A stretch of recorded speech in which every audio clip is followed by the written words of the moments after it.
इस फिल्म का नाम है ओवरलॉर्ड और इसमें नाजी सोल्जर के जर्मनी में की गई क्रूरता को फिक्शन के रूप में दिखाया गया है एंड ज़ॉम्बीज और सुपर सोल्जर सीरम से कनेक्ट भी किया गया है। इसमें बेसिकली डेडपूल के जैसे ज़ॉम्बीज है जो खुद भी हील हो सकते हैं। ये फिल्म काफी एंटरटेनिंग है एंड काफी ज्यादा रियलिटी को फिक्शन के साथ बेंड करती है।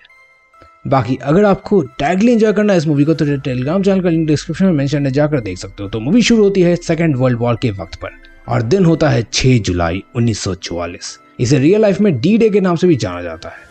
इस वक्त पर सेना का एक पोर्शन जर्मनी रेडियो टावर को नष्ट करने के लिए जा रही थी, लेकिन उनके लोकेशन पर पहुंचने से पहले ही उनके प्लेन पर हमला हो जाता है और हमले के बाद उनमें से सिर्फ 5 सोल्जर्स ही बचते हैं। इसमें कॉर्पोरल फोर्ड, लाइव तिब्बत, चेस, बॉयस और डॉसन होते हैं। अब ये लोग आगे बढ़ ही रहे होते हैं कि लैंडमाइन के कारण डॉसन की वहीं पर मौत हो जाती है। अब टीम आगे बढ़ने का फैसला करती है। आगे चलते हुए क्लोई नाम की एक फ्रेंच लड़की इन्हें दिखती है। सोल्जर्स उससे मदद मांगते हैं और वो उन्हें अपने टाउन में ले जाने के लिए मान जाती है जहां जर्मनी का वो रेडियो टावर था। पर रात होने के कारण वो उन्हें अपने घर पर ले आती है, जहां हम देखते हैं कि क्लोई अपने 8 साल के भाई पॉल और एक आंटी के साथ रहती थी। आंटी दिखने में काफी ज्यादा ही अजीब थी क्योंकि पास के ही जॉर्ज में नाजी लोगों ने इस टाउन के सभी लोगों पर एक्सपेरिमेंट किया था और उसमें ये आंटी भी शामिल थी।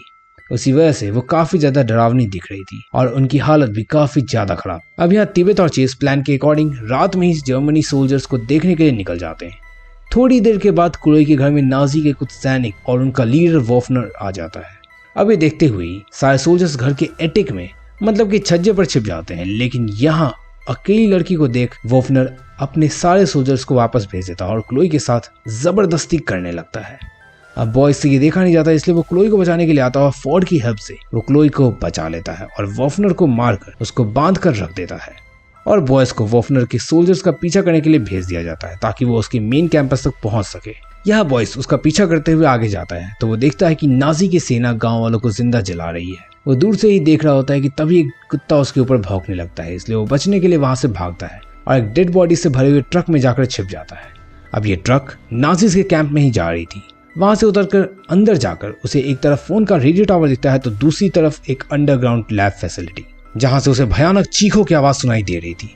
एक सामने की दीवार में उसे 3 होल दिखाई देती है। उन होल्स में से कुछ गुर्राने की आवाज आ रही थी, मानो वहां कोई खूंखार क्रीचर छिपा हुआ हो। एक होल से वो अंदर देखने जाता है तो उसे एक तड़पता हुआ आदमी दिखाई देता है। तभी एक सोल्जर और साइंटिस्ट उसी पेशेंट को चेक करने के लिए वहां आते हैं। जैसे ही सोल्जर उसको चेक करने के लिए दरवाजे पर मारता है, अंदर का पेशेंट एक बार फिर बहुत तेज आवाजें निकालने लगता है।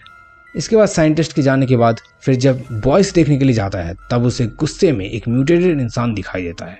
ये देख बॉयस काफी डर जाता है। आगे टावर की तरफ जाने पर उसे दिखता है कि यहाँ 100 से भी ज्यादा नाजी सोल्जर्स थे जिनका मुकाबला कर पाना अकेला काफी ज्यादा डिफिकल्ट था। अब बॉयस आगे जाता है और उसे काफी बड़ी लैब दिखाई जाती है। उस लैब में एक लाल रंग का सीरम बन रहा था और ये सीरम एक अजीब काले रंग के टार से बन रहा था। मतलब ये चीज काफी ज्यादा टॉक्सिक थी।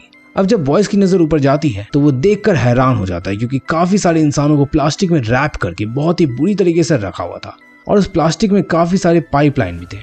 उसमें से एक प्लास्टिक में रखा आदमी बहुत ज्यादा तड़पने लगता है और वो चीखने लगता है, इसलिए बॉयस उसकी प्लास्टिक की चेन खोल देता है।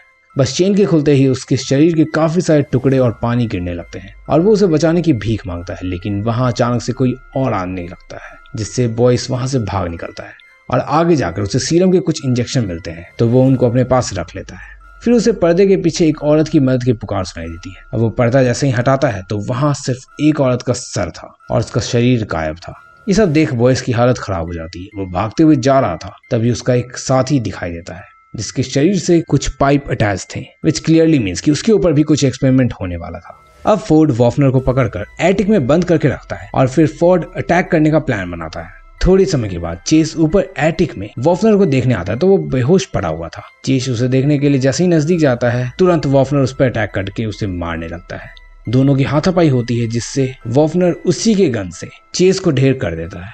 गोली की आवाज सुनकर सभी लोग ऊपर आते हैं और पहले वॉफनर को पकड़ लेते हैं। इस मौके तक चेस ने दम तोड़ दिया था तो सिचुएशन खराब होता देख बॉयस अपना लाया हुआ इंजेक्शन का सैंपल उसके शरीर में इंजेक्ट कर देता है क्योंकि उसने लैब में देखा था कि इससे मरे हुए इंसान को जिंदा किया जा रहा था। अब इस इंजेक्शन के कारण मरा हुआ चेस जिंदा हो जाता है। अब चेस वियर्ड तरीके से जिंदा हो गया था तो सब लोग उसे देख डर जाते हैं। ये सीन आपने कई बार देखी है क्योंकि इस मौके पर चेस बहुत ही ज्यादा वियर्डली रिएक्ट कर रहा होता है। वो खुद को मारने भी लगता है और इनफैक्ट उसका गर्दन भी टेढ़ा हो जाता है। अब ये देख, बॉयस जैसे ही उसके नजदीक जाता है तो चेस उसका गला पकड़कर उसे एक हाथ से उठाकर फेंक देता है। इससे फोर्ड अपनी मशीन गन से बहुत तेजी से फायर करता है, लेकिन उन गोलियों का उस पर कोई भी असर नहीं होता और वो फोर्ड को मारने आता है। लेकिन तभी बॉयस पीछे से उस पर वार करता है और उसका सर कुचल देता है। अब यही मौका देख वॉफनर क्लोई के छोटे भाई को किडनैप कर वहां से भागने लगता है। तब तक बाहर वॉफनर के भी कुछ लोग आए हुए होते हैं, तो वो तुरंत उनकी गाड़ी में बैठता है और लैब की ओर निकल पड़ता है। लेकिन अंदर से फोर्ड और उसके दोस्त फायरिंग करने लगते हैं। इसी दरमियान फोर्ड उसे शूट कर देता है, जिससे गोली सीधा वॉफनर के चेहरे पर लगती है। इससे वॉफनर का चेहरा ब्लास्ट कर जाता है, लेकिन वो क्लोई के साथ वहां से भागने में कामयाब हो जाता है। अब यहाँ फोर्ड का मिशन कैसे भी टावर को डिस्ट्रॉय करने का था, लेकिन बॉयस कहता है कि नहीं, सबसे पहले क्लोई के भाई पॉल को बचाना होगा और लैब को मिटाना होगा। इस पर दोनों का आर्ग्यूमेंट होता है, लेकिन बाद में फोर्ड बॉयस की बात मान जाता है और ये लोग उसे ढूंढने के लिए निकल जाते हैं। इधर क्लोई भी इनके टीम में शामिल होती है। वहीं वॉफनर लैब में पहुंच जाता है और वो साइंटिस्ट के मना करने के बावजूद सीरम के 2 इंजेक्शंस खुद में इंजेक्ट कर लेता है, जिससे वो कुछ ही मिनटों में काफी ज्यादा शक्तिशाली हो जाता है। यहाँ प्लान के अकॉर्डिंग क्लोई सोल्जर को अपने जाल में फंसाती है और बाकी के लोग सोल्जर को मारकर उसके स्कूटर में काफी सारे बॉम्ब डाल देते हैं और मुंह पर पट्टी बांधकर एक डायनामाइट मुंह में डाल देते हैं, जिसके बाद उस इंसान का हाथ स्कूटी के साथ बांधकर बेसमेंट तक पहुंचा देते हैं। यानी कि अब उसके मुंह की पट्टी जैसे ही हिलेगी वैसे ही उस डायनामाइट की की भी हट जाएगी और मुंह के चिथड़े उड़ जाएंगे। अब उसको गाड़ी से आता हुआ देख उसके सीनियर उसके मुंह की पट्टी खोलते हैं और वैसे ही डायनामाइट की निकलने के कारण बहुत बड़ा धमाका होता है। तभी बाकी के सेना के लोग आ जाते हैं और ये लोग मशीन गन से उन्हें मारने लगते हैं। तब तक बॉयस, क्लोई और फोर्ड उसी नाले के रास्ते से फैसिलिटी के अंदर जाने लगते हैं, लेकिन क्लोई को अपने भाई को पहले बचाना था, इसलिए फैसिलिटी में अलग होकर वो उसे ढूंढने के लिए जाती है, जिसके कारण वो एक सोल्जर को भी मार गिराती है। अब डरते हुए दूसरा सोल्जर बताता है कि उसे पता है कि उसका भाई कहाँ पर है, लेकिन वो उसे उसी 3 होल वाले रूम के पास ले जाता है जहां बॉयस ने पहले ही एक म्यूटेटेड इंसान को देखा था। वो उसी रूम में एंटर करती है, लेकिन तभी वहां पर वो रूम वाला एक भयानक इंसान आ जाता है जो काफी अजीब दिख रहा था और वो क्लोई को ढकेल कर भाई के पीछे जाता है।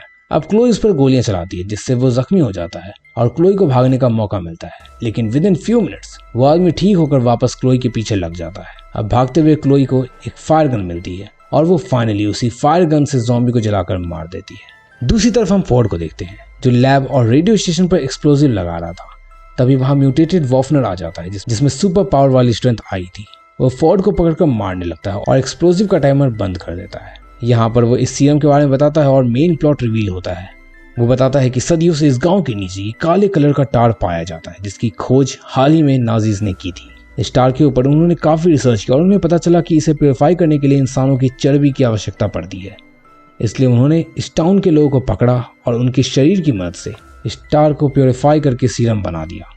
ये सीरम बनाने का मकसद भी यही था कि वो कभी भी ना मरने वाले यानी कि इमॉर्टल सैनिक बनाए जिनमें सुपर ह्यूमन स्ट्रेंथ हो और वो इस महायुद्ध में जीत सके। इसी मौके पर बॉयस भी यहाँ पर पहुंच जाता है और यहाँ फोर्ड को हुक से बंधा देख वो वॉफनर पर हमला करता है, जिससे इन दोनों में लड़ाई शुरू हो जाती है और बॉयस काफी ज्यादा जख्मी हो जाता है। अब यहाँ फोर्ड खुद को हुक से निकालता है, जिससे वो काफी ज्यादा जख्मी हो चुका था। फोर्ड भी खुद को इंजेक्शन लगाता है ताकि वो जल्दी से ठीक हो जाए और वो वॉफलर पर अटैक करता है। अब इसी लड़ाई के बीच वॉफलर उन सभी डेड को रिलीज कर देता है जो जिंदा हो चुके थे और वो बॉयज को मारने के लिए आने लगते हैं। इसलिए लड़ाई के बीच में फोर्ड जानबूझकर एक ऑक्सीजन सिलेंडर को वॉफलर के कदमों में डालता है और बॉयज को शूट करने के लिए कहता है, जिससे बहुत बड़ा धमाका होता है और वॉफलर उस टार के पिट में गिर जाता है। यहाँ फोर्ड भी वॉफलर की तरह म्यूटेट होने लगता है, इसलिए वो खुद को लैब में बंद कर लेता है। हालांकि बॉयस उसे उसके साथ चलने के लिए काफी ज्यादा बोलता है, लेकिन वो उसे ऑर्डर देता है कि जाओ, मैं इस पूरे लैब का नामो निशान मिटाने वाला हूँ। इस लैब के बारे में अपने सीनियर्स को भी कभी मत बताना ताकि उनके हाथ में ये गलत सीरम ना लगे। और वो बॉयज को जाने के लिए कहता है। वहीं अब बॉयज के जाने के बाद फोर्ड डिटोनेटर से पूरा लैब ब्लास्ट कर देता है, जिसमें सीरम, स्टार, टेस्ट सब्जेक्ट सब कुछ डिस्ट्रॉय हो जाते हैं। फिर बॉयज उनका रेडियो स्टेशन भी डिस्ट्रॉय करता है और गाँव में वापस आ जाता है। यहाँ गाँव में क्लोई और उसका भाई सेफ थे और उसकी टीम में से टिबेट और रोजनफील्ड बचे हुए थे। कुछ समय के बाद ये सारे सोल्जर अपने बेस कैंप तक पहुंच जाते हैं और बॉयस वहां सीनियर्स को रिपोर्ट करते हुए कहता है कि उसने रेडियो टावर डिस्ट्रॉय कर दिया है। लेकिन अंत में उसका सीनियर उससे कुछ र्यूमर्स के बारे में भी कंफर्म करता है जो उसने सुना था कि नाजी ने इन टाउन में सीक्रेट लैब भी बनाया हुआ है और वो सुपर ह्यूमन की आर्मी बनाने वाले थे। तो इस पर बॉयस झूठ बोलता है कि वहाँ चर्च के नीचे सिर्फ रेडियो टावर ही थी, जिस बात को उसका सीनियर मान जाता है और बॉयस को ये इन्फॉर्म करता है कि उसको रीअसाइन कर दिया जाएगा सी कंपनी के लिए ताकि वॉर कंटिन्यू रहे। और बस ये मूवी यहीं पर खत्म हो जाती है। अब आपको ये एक्सप्लेनेशन कैसी लगी कमेंट में लिखकर जरूर बताना। और हमने एक ऐसी ही फिल्म एक्सप्लेन की थी जिसमें पानी से वायरस फैल जाता है, वो भी साउथ कोरिया में। तो अगर उसे देखना है तो लेफ्ट साइड पर क्लिक करके देख सकते हो। बाय।